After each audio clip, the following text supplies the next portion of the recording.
활동할 당시가 기원전 520년 정도입니다. 기원전 520년. 그러니까 예수님이 오시기 전 520년 전에 활동했던 선지자입니다. 그때 이스라엘은, 원래 이스라엘이 남북으로 갈리워져 있다가 북쪽 이스라엘이 기원전 722년에 아수르 제국에 의하여 멸망을 당합니다. 그때 아수르 제국은 혼합 정책을 썼기 때문에 북쪽 이스라엘의 10지파가 아수르 제국 안에 뿔뿔이 흩어져 버린 겁니다. 그리고 아수르 제국에 있는 이방인들이 북쪽 이스라엘 땅에 와서 삶으로 인해서 예수님 당시까지 유대인에게와 갈등이 있었던 사마리아 사람들, 그 사람들이 북쪽 이스라엘을 이루고 살고 있었습니다. 그러니까 그들은 이방인들을 중심으로 혼합민족을 이루었던 사람들입니다. 거기에 반해서 남쪽 유다는 기원전 587년에 멸망을 당합니다. 그때는 아수르 제국이 멸망당하고 바벨론 제국이 들어섰을 때입니다. 그러니까 바벨론 제국의 느부갓네살 왕이 남쪽 유다를 쳐들어와서 유다를 멸하는 겁니다. 그때 성전이 무너지는 겁니다. 성벽이 다 불에 탔어요. 모든 집들이 다 폐허가 됐습니다. 사람이 살 수 없는 땅으로 예루살렘이 전락해버리고 말았었습니다. 예루살렘을 중심으로 유대 땅에 살던 사람들은 바벨론 포로로 끌려갔습니다. 바벨론 포로로 끌려가서 바벨론에서 생활할 때 바벨론의 왕 느부갓네살 왕이 그 나라가 급격하게 확장되어 나가는 과정 속에서 주변에 있던 나라들을 쳐서 멸하였었기 때문에 그 지역에 사람들이 필요했었습니다. 그래서 유대인들을 붙들어서 그 폐허된 도시에 정착하게 해준 거예요.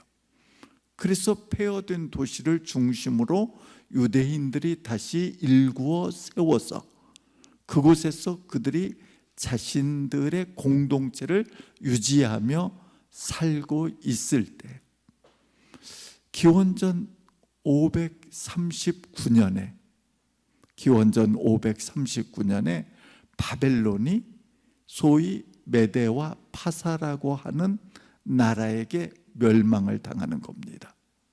메대와 파사가 들어섰을 때가 기원전 539년 고레스 왕이 명령을 내립니다. 유대인들 중에 자기들의 원래 살던 땅인 예루살렘으로 돌아가기를 원하는 사람들 다 돌아가라고 한 겁니다. 그래서 유대인들이 하나님께서 주신 그 가나안 땅을 향하여 돌아오게 되었습니다. 그들이 돌아와서 살고 있을 때 그때가 기원전 520년입니다. 그때 이 유대 땅은 페르시아, 메대와 파사가 페르시아인데 이 페르시아 제국의 여전히 통치 아래 있었고 유대 지역에는 페르시아의 총독이 와서 다스리고 있었습니다. 그 총독이 수룹바벨이었어요. 수룹바벨. 유대인이었는데 다윗 왕조의 집안의 사람이었던 수룹바벨이 총독이 되어서 예루살렘을 다스리고 유대 땅을 다스리고 있었던 겁니다. 그래서 그가 소명을 가진 겁니다. 수룹바벨이 사명을 가졌어요. 내가 하나님 전을 건축해야 되겠다. 무너진 성전을 재건하고자 했습니다. 그가 열정을 가지고 성전을 재건하려 했었지만 많은 어려움이 봉착됐습니다. 여러분들 이스라엘에 가게 되어지면 지금 통곡의 벽이라는 곳을 사진을 봐서 알던, 가서 보아서 알던 통곡의 벽이라는 곳이 있지 않습니까? 통곡의 벽의 안쪽으로 들어가면은요, 바닥이 유리로 되어 있습니다. 유리로 되어 있어 가지고 그 옛날 성전이 있던 자리에 기초석들이 있는 곳을 보여주고 있어요, 거기에. 근데 그 기초석은 솔로몬이 성전을 세울 때 놓았던 기초석이 있는 곳이에요.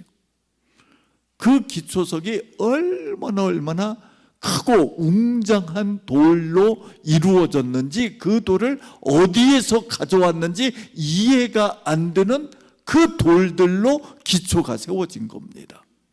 그러니까 크고 웅장했던 성전이었었습니다. 근데 그 성전을 다시 재건하려고 하니까 쉽지 않은 일이었어요. 돌아온 숫자의 사람들은 많지가 않았고 경제적으로 어려움이 있었기 때문에 성전을 재건하는 일이 대단히 힘들고 벅찬 일이었었는데, 주변의 나라들이 성전 세우는 걸 방해까지 했었습니다. 성전 재건에 많은 어려움이 있었어요. 그렇기 때문에 이 성전 재건하는 일을 위해 그들이 힘에 지쳐 있었을 때 바벨론 포로로 끌려갔다가 돌아오지 않고 바벨론에 여전히 남아서 살고 있는 그 공동체의 일원들이 우리가 성전 건축에 동참하자 해가지고 그들이 모금 운동을 해서 그 돈을 지금 예루살렘에 보낸 겁니다. 그러니까 예루살렘에 지금 돈이 왔는데 그 돈은 무슨 돈이에요? 성전 건축 기금이었던 겁니다. 이해가 안 되는 말씀이 이제 오늘 본문 말씀이 거기에 있는 거예요. 성전 건축을 위해서 돈이 왔으면 다 성전 건축에 써야 하잖아요. 하나님이 지금 뭐 만들려고 합니까? 스가랴 선지자에게 오늘 본문 말씀에 들어가면 10절 마지막에 보면, 너는 그날에 그 집에 들어가서 그들에게서 받되 은과 금을 받아 면류관을 만들어 여호사닥의 아들 대제사장 여호수아의 머리에 씌우고. 뭘 만들라고 했어요? 면류관 만들라고 합니다. 면류관을 만들라고 그래요. 여러분들 교회에 건축하려고 돈을 모았는데 이 건축 헌금 가지고 목사님 금반지 해드립시다 하면 교회가 뒤집어질 일이 벌어지는 거 아니겠어요? 말도 안 되는 일이 지금 벌어지고 있었던 겁니다. 하나님께서 스가랴 선지자에게 면류관 만들어서 그것을 여호수아에게 씌워라 하고 명하신 거예요. 그래서 하나님께서 왜 그 귀중한 건축 헌금을 가지고 면류관을 만들라고 했을까? 그러니까 하나님이 바라보실 때는 건축하는 것보다도 더 귀한 일이 지금 면류관 만들어서 씌우는 일임을 말씀하고 있습니다. 하나님은 성전을 건축하는 자들을 기뻐해요. 그러니까 하나님의 성전을 위해서 수고하는 자들 하나님께서 기뻐 받으시게 되어 있습니다. 여기도 교회를 지을 때 얼마나 어려움이 많은 가운데 교회를 지었습니까? 그러잖아요. 저희도 교회를 보면서 그때 좀 지으려고 하면 좀 땅 좀 크게 좀 잡아가지고 지어서 지금 넉넉하게 공간 좀 확보해서 주차장도 좀 확보하고 그렇지, 그럴 때가 있어요. 그런데 건축을 위해서 정말 수고해서 당시에 성도들이 벽돌을 이고지고 날라서 건축을 했었거든요. 성도들이 정말 헌신했기 때문에 교회를 위해서, 건축을 위해서 수고하는 자들을 하나님이 기뻐하세요. 제가 이제 제자들이 많다 보니까 교회들을 이렇게 돌아보는데, 한 번은 예산에 갔었습니다. 예산에 제자가 있어서 예산에 갔어요. 근데 그 교회는 예산 수정교회야. 예산 수정교회. 하나님이 축복해 주셔서 예산을 늘 수정해서 예산 수정교회라고 이름을 지었는지는 모르겠는데, 어쨌든 예산 수정교회야, 그 교회 이름이. 그런데 그 교회 목사가 참 웃기는 사람이에요. 웃기는 사람이야. 제자인데 웃기는 사람이야. 왜 웃기냐면요, 교회가 가난해서 성도들이 교회를 건축하려고 하는데 돈이 없으니까 예산 장날이 되면은 성도들이 시장에 가서 빈대떡을 구워서 판 거예요. 그러니까 장날만 되면 성도들이 자기들이 농사 지은 것 가지고 싸가지고 가서 장만해서 이것 가지고 빈대떡 붙여가지고 교회를 지으려고, 교회의 땅을 살려고 모금을 한 겁니다. 열심히. 피와 땀이잖아요, 이건. 그런데 돈을 800만 원을 모아서 그렇게 했어요. 근데 800만 원을 모았는데, 그때 전라남도에 있는 어느 교회가 화재가 나서 교회가 홀라당 다 타버린 겁니다. 목사님이 신방 갔는데 교회가 다 타버린 거예요. 그래서 교회에 아무것도 건지지 못하고 완전 교회가 잿더미가 돼버린 겁니다. 이게 우리 기독신문에 뉴스로 뜬 겁니다.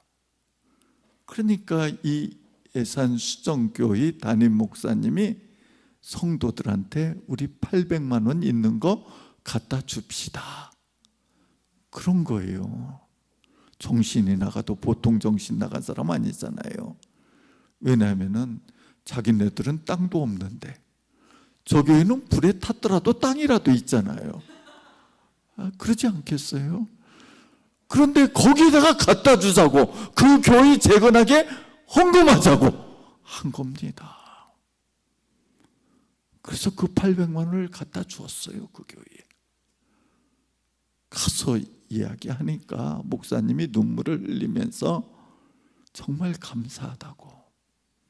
처음 갔대요. 자기네가 처음 가서 도와주었는데, 어느 날 이 예산수정교회에 오륜교회 장로들이 찾아온 거예요. 서울의 오륜교회가 김은호 목사님 교회로 큰 교회잖아요. 그 교회 장로들이 찾아온 거예요. 교회에 뭐가 필요하냐고. 그랬더니, 아니 우리 교회를 어떻게 알고 왜 왔냐고 하고 물어봤더니, 이 오륜교회가 이 전라남도에 화재 난 교회를 돕기 위해서 가니까 전국에 있는 교회들이 헌금해줘서 교회를 재건할 돈이 다 모였다고. 더 이상 우리가 받아서는 안 되기 때문에 다른 교회 도와달라고 해서 예산 수정교회, 그 교회 어려운데 그 교회 도와주라고 부탁한 겁니다. 그래서 오륜교회가 이 교회를 도왔어요. 돕는데 하나님의 은혜는 참 놀라운 거예요. 그곳에 성결교회가 2개가 있었는데, 이 성결교회 둘이서 합병을 했대요. 합병을 해서 한 교회가 남잖아요. 교회 건축물 땅이 남아있는 거예요. 그래서 이거 사달라고 요청이 들어온 거예요. 예산수정교회에. 그래서 돈이 없다고 하니까 옳은 교회가 또 왔어요. 그래서 그 교회에 들어간 거예요.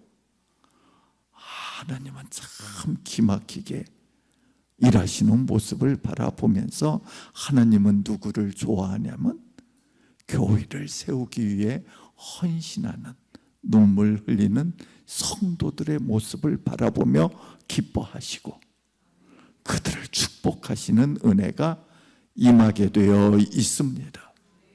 그래서 주의 은혜 안에 편안하게 예배하고 있는데 얼마 전에 만났어요, 그 목사. 그랬더니 편안하게 잘하고 있다고 감사해 하더라고요. 하나님은 이처럼 교회를 건축하는 일을 위해서, 또한 교회를 위해서 헌신하는 사람들을 기뻐합니다. 그런데 오늘 말씀이 이해가 안 되는 게 거기에 있는 거예요. 여러분들, 성전을 짓는데 성전을 위하여 소명을 품고 헌신한 사람은 누구냐면 스룹바벨이에요. 스룹바벨. 그런데 하나님은 멸류관을 누구에게 씌우라고 그랬어요? 여호수아에게. 여호수아에게. 왜 여호수아에게 씌워주라고 했을까? 그게 이해가 안 되는 거예요. 왜? 스룹바벨이 건축하는데 헌신하고 있으니까, 총독으로 리더십을 가지고 교회를 짓는 일에 수고하니까 스룹바벨에게 멸류관을 씌워줘야 될 거 아니겠어요? 이해가 안 되는 거예요. 하나님이 너 건축하느라고 수고했다. 너 페르시아 제국으로부터 총독에 급여받으면 다 이처럼 하나님 성전을 위해 드리느라고 수고했다 하면서 그에게 멸류관을 딱 씌워줘야 되는데 스룹바벨에게 안 씌우더라는 거예요. 여호수아에게 씌워진 겁니다. 왜 여호수아에게 씌워졌을까? 이해가 안 되는데 그 뒤에를 보니까 이해가 되기 시작하는 겁니다. 그 뒤로 넘어가서 보면은 12절에 말하여 이르기를 만군의 여호와께서 이같이 말씀하시되 보라, 싹이라 이름하는 사람이 자기 곳에서 돋아나서 여호와의 전을 건축하리라. 성전은 누가 건축한다고 합니까? 싹이 돋아나서 그 싹이 건축할 것이다. 이렇게 말씀하십니다. 여러분들, 싹이 누구예요? 싹이? 여러분들, 이사야서 53장에 보면은 고난장 이야기가 나옵니다. 고난장 이야기가 나오는데 메시아 이야기가 나오면서 그 메시아를 여린 순이라고 표현을 해요. 순, 곧 싹이에요. 싹은 곧 메시아를 얘기해요. 메시아이신 예수 그리스도께서 이 땅에 오실 때에 모양도 없고 풍채도 없는 모습으로 연약한 메시아이지만 이 메시아로 말미암아서 성전이 세워질 거라고 말씀하시는 거예요. 근데 여러분들, 예수님이 성전 세웠어요? 예수님은 성전을 세우지 않았습니다. 오히려 우리 주님께서 성전에 가서서 성전을 청결케 하신 일이 있잖아요. 요한복음 2장에 보면 성전을 청결케 하는 일을 행할 때 너희가 무슨 권위로 이 일을 행하느냐 하니까 우리 주님이 뭐라고 말씀하셨냐면 성전을 헐라. 그리하면 내가 사흘 만에 다시 지을 것이다 하고 말씀하셨어요. 그러면서 그 성전은 곧 자신의 몸을 가르쳐 말씀함이러라 하고 말씀한단 말이에요. 성전은 뭐예요? 성전이라고 하는 것은 예수님께서 지금 바라보시고 계시는 예루살렘에 있는 그 성전이 아니라 예수님 자신의 몸을 가르쳐서 말씀하시고 계셨다는 겁니다. 성전은 물리적인 건축물이 아니라 예수님께서 순위 세우시는 성전은 주님의 몸이고, 주님의 몸은 우리가 잘 알고 있는 것처럼 사울, 곧 바울이 다메섹 도상으로 믿는 사람들을 잡아서 들이기 위하여 가고 있을 때 하늘에서 강한 빛이 비치면서 우리 주님께서 나타나셔서 사울아 사울아 네가 어찌하여 나를 핍박하느냐 하고 말씀하셨습니다. 성도들을 붙잡아서 성도들을 핍박하는 것이 곧 주님을 핍박하는 것이기 때문에 사도 바울이 나중에 깨닫기를 우리 주님께서 고난당하여 세우신 그 교회가 주님의 몸임을 깨닫게 되어지는 겁니다. 그러니까 주님께서 자신의 몸을 가르쳐 일렀습니다 하는 것은 곧 우리 주님의 몸은 교회 공동체 성도들임을 의미하고 있었다는 사실입니다. 그러니까 교회 건축물 아름답게 가꾸어야죠. 그러나 교회 건축물보다도 진정 아름다운 것은 우리 주님의 몸인 성도들이고 성도들로 이루어진 이 공동체인 교회가 곧 우리 주님이 세운 성전임을 말씀하시고 계시다는 사실입니다. 그러니까 건축물을 세우는 수룹바벨에게 면류관을 씌우기보다도 여호수아에게 면류관을 씌우고 있었던 것은 여호수아가 곧 이스라엘 백성들의 공동체를 세우는 일을 위해서 헌신하고 있었기 때문에 이 일을 행하고 있던 여호수아에게 면류관을 씌워주고 계셨다는 사실입니다. 그러니까 누가 면류관을 씌움받는 사람이냐면 교회 공동체를 세우는 일을 위해 헌신하는 사람들에게 면류관을 씌워주시는 하나님이심을 볼 수 있습니다. 그러니까 우리가 교회에서 모르겠어요. 저희 교회도 헌신하는 분들이 있는데 헌신할 때 그러는 것 같아요. 교회에 와서 유리창문이 더러우면은 유리창문을 닦으면서도 뭘 생각해야 돼요?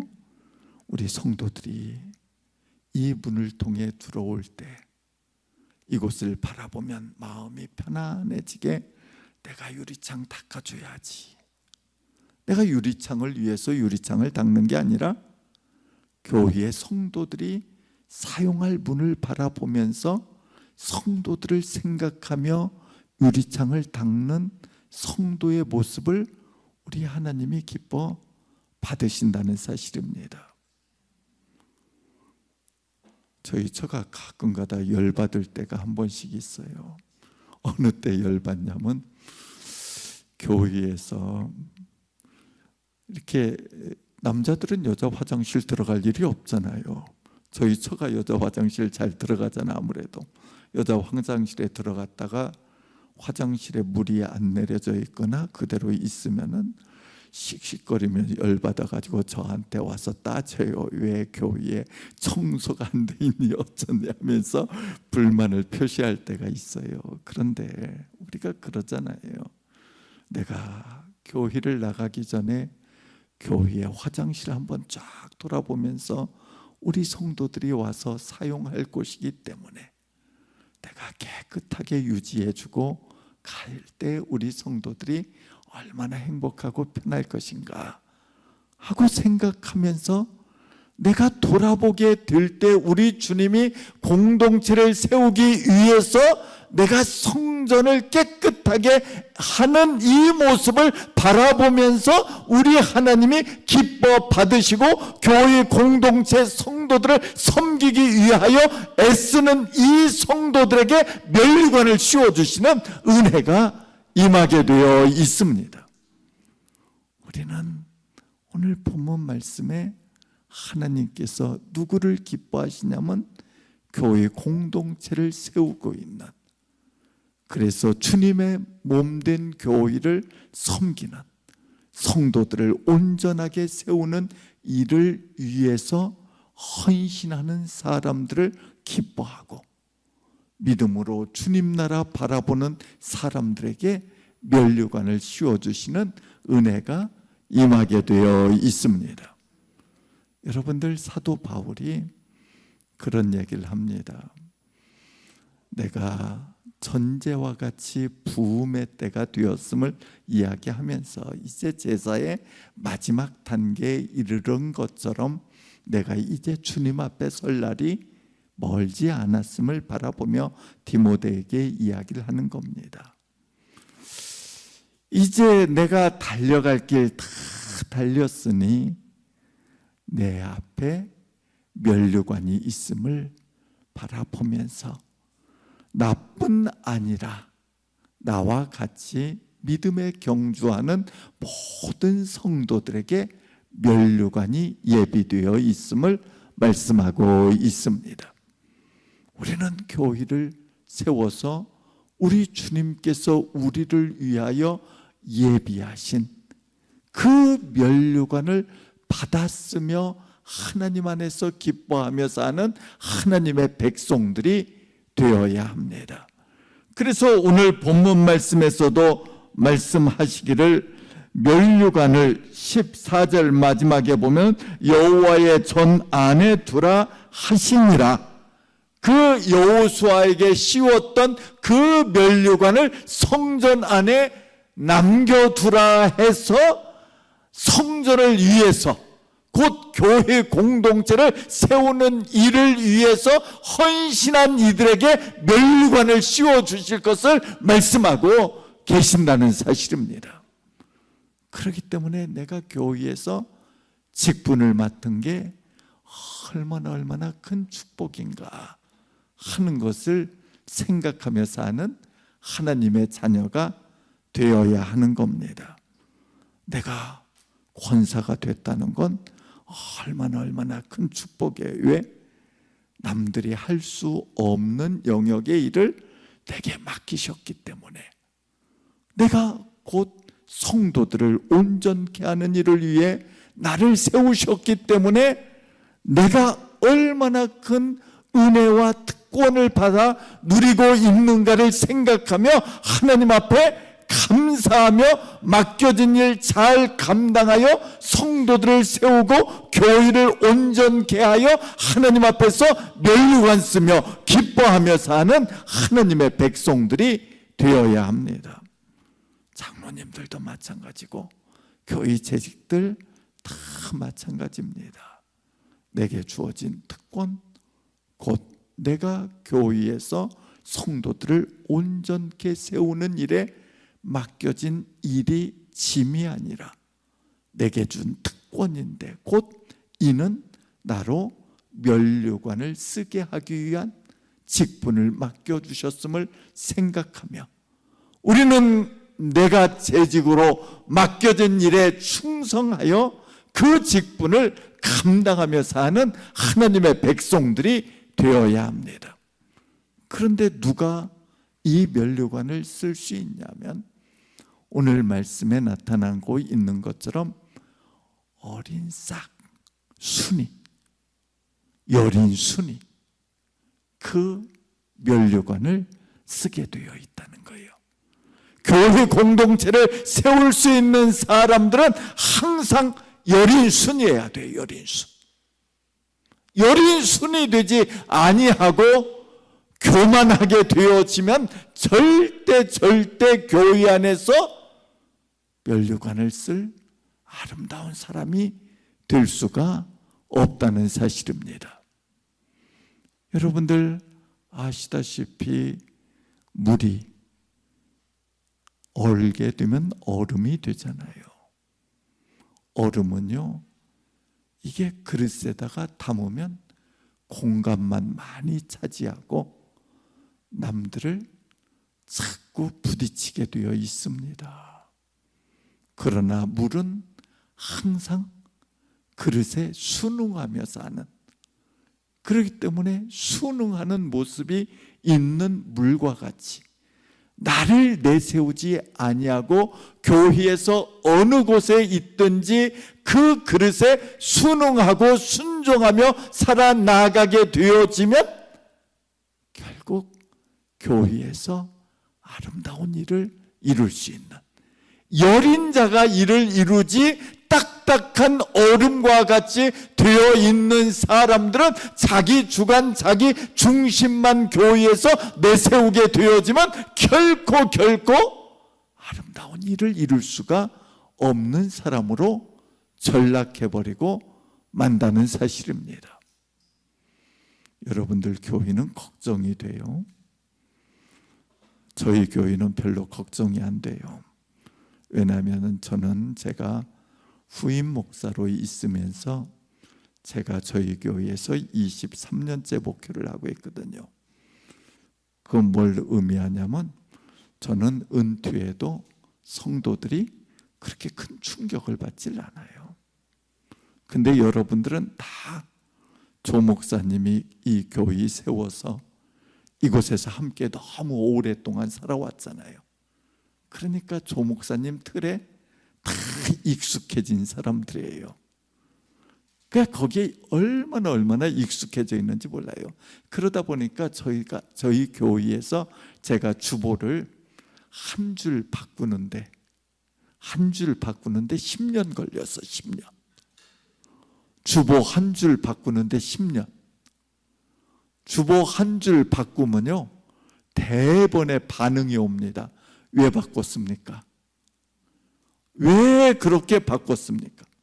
제가 최근에는 교회에 사도신경을 뺐어요. 교회 예배 때 사도신경을 뺐어. 그랬더니 원로 장로님들이 회의를 했나 봐, 자기들이.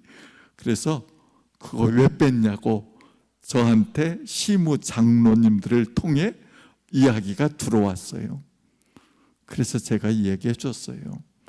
장로님들, 그건 사도적 근거도 없고 또한 신앙 고백이 좋은 사도신경으로 고백의 말씀이지만 그게 성경적 근거가 미약하기 때문에 그거 넣을 수도 있고 뺄 수도 있는 거지. 정 넣어달라고 하면 넣어드리겠다고. 그래서 넣었어 다시. 그거 뭐 넣고 빼고 뭐 이거 뭐 문제될 거 뭐 있어? 넣자고 하면 넣어줘. 그거 뭐 별것도 아니거든요. 그냥 순응하면서 사는 거예요. 넣자 그러면 넣는 거야. 빼자고 하면 빼는 거야. 또 장로가 돼가지고 그것 좀 뺐다고 또 따지긴 뭘 따져. 그냥 순응하면서 살면 되지. 그러지 않겠어요? 그러니까 우리는 항상 연한 순과 같이 교회를 생각하며 내가 헌신하는 자의 모습으로 나를 죽일 때 아름다운 교회가 세워지고 그 교회 안에 성도들이 면류관 받고 함께 기뻐하는 은혜가 임하게 되어 있습니다. 사랑하는 성도 여러분들, 항상 유연하게 낮은 자리에서 내가 섬겨야 되겠다, 나를 죽여야 되겠다 하면서 나를 죽이고 낮은 자리에서 예수 그리스도처럼 자신을 비울 수 있는 귀한 성도들 되어서 여러분들 때문에, 더욱이 교회의 재직들 때문에 몸된 교회가 더 건강하게 성도들이 교회에 올 때마다 행복해질 수 있도록 여러분들이 유연하고 낮아짐으로 섬겨 교회가 더 건강하고 은혜가 넘치는 복된 교회 되시길 간절히 축원합니다.